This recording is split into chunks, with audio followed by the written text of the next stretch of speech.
What's up, little bros? You got Big Bro here. Like, subscribe, hit the notification bell, please. Dropping gems and truths. Trying my best to help people out. Trying my best to help people not ruin their financial future. Now, this video is about market timing. You got a lot of YouTube influencers up here that are having thumbnails. I'm buying here. Here's where I'm buying. Don't buy now. The stock market's going to drop. Here's what I'm buying. Don't listen to them. They're stupid. They are 100% stupid. That's called market timing. Now, a lot of these YouTube people up here, they're going to make software on when they know when the market's going to drop and when they know when this is going to happen. And they have all these type of softwares of here's when they're buying because they created the software that they want you to pay for. Why didn't anybody up there with their state-of-the-art software say, okay, here's the exact date the stock market's going to go down, and here's the exact date it's going to go back up? You want to know why? Because their software is crap and they don't know either. Now, you got people with MIT degrees trying to figure this out and they can't. It's a mathematical formula that nobody will ever figure out because there's too many participants. But maybe a high school dropout from New Jersey can tell you that, but even I figured that out. So when you got too many moving parts and too much money, you'll never be able to calculate that formula. It changes in a blink of a second with derivatives and all type of stuff. So you'll never be able to figure that out. So what makes you think a YouTube moron is going to figure that out? Now, here we go. Don't listen to the news when it comes to investing because you got a lot of news channels doing wordplay on you right now. What they're saying to you is, I know, hold on. I wore this shirt last time, like a year ago, and somebody said I look like Hancock. That was funny. Whoever said that, that was funny. I forgot to get back to you on that one. That was funny. But anyway, so when you're watching the news, they'll put wordplay up there. The stock market hasn't been this low since March something of 2020. But you got to read between the lines. It was there March 2020. So we were there before. You got to ask yourself, was the stock market higher in March 20th, 2020 than it was in March 20th of 2019? Do you understand what I'm saying there? It was still up. It may be down now, but it was still up.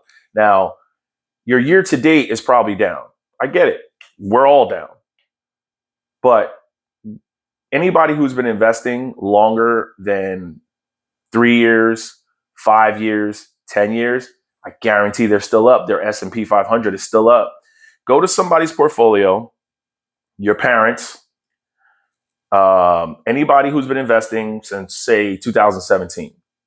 Look to see what their portfolio, their S&P, their overall broad market, their total stock market. Look and see if they're up from 2017. I guarantee if they go back 5 years, it says green. There ain't no red there because we always go backwards. You can't keep going up. We've been in a bull market for a long time.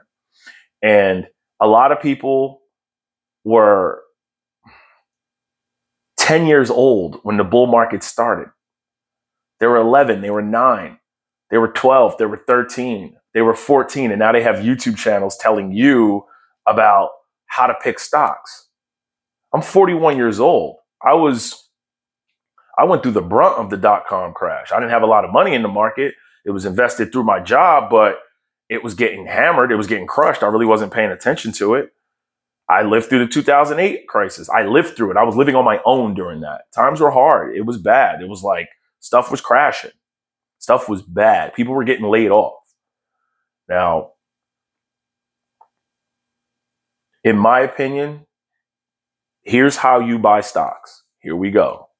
You start an index fund with a big reputable company. Okay. I don't get paid by any of these people, but I'm going to come out and say it.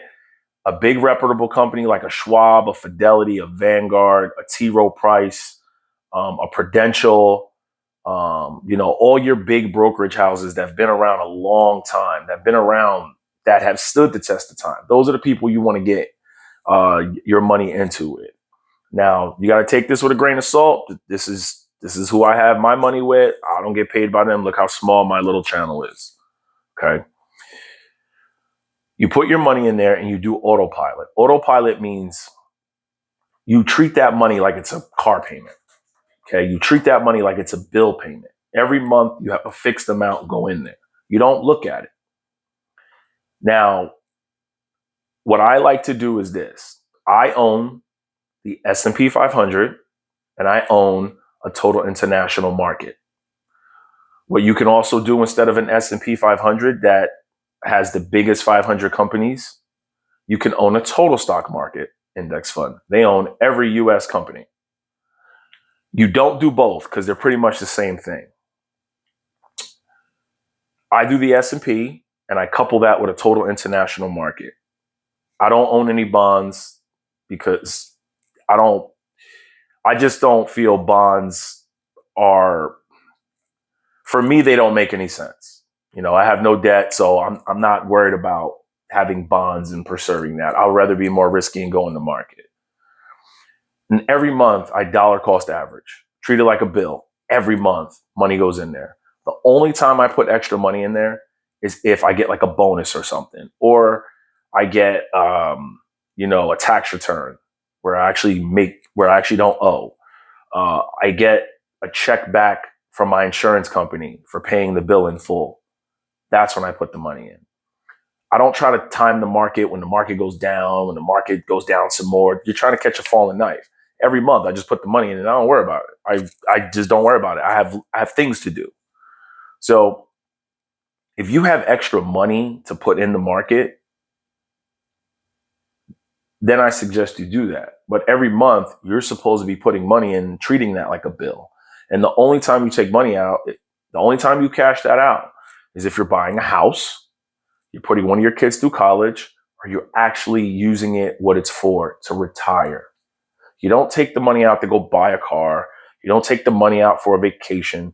You don't take your money out, a small amount, to go buy some sneakers. You don't do that. You're going to make more tax problems for yourself. Now, a lot of people are going to act smarter than they really are. They're not. This is a very simple game.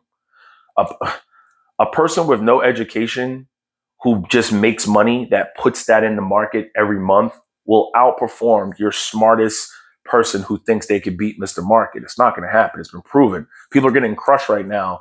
All these people who did options trading and derivatives and covered calls. Ask me what a covered call is. I don't know. Ask me what an option, I kind of know, but I'm not getting involved in it. So hope this helps. Like, subscribe, hit the notification bell. Hancock out. No regrets.